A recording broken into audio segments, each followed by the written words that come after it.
Welcome to the Slop Temple. We pray this video helps. You start by confirming your iPhone meets basic requirements, updated iOS and an Apple ID. Once confirmed, open the App Store and install a dedicated font keyboard app that advertises styled typefaces.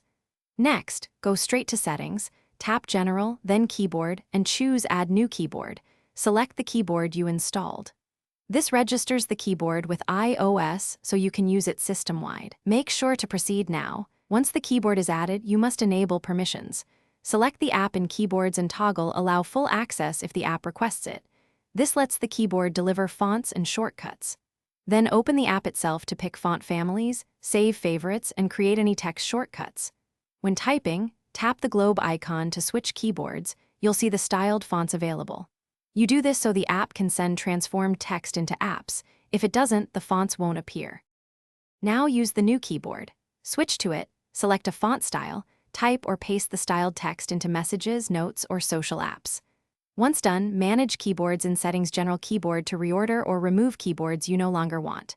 If you don't see fonts, make sure Allow full access is enabled. Then force Quit the font app and reopen it, restart the phone, or reinstall the app. That one troubleshooting step fixes most permission or cache issues quickly. Thanks for watching. Consider subscribing if we helped you.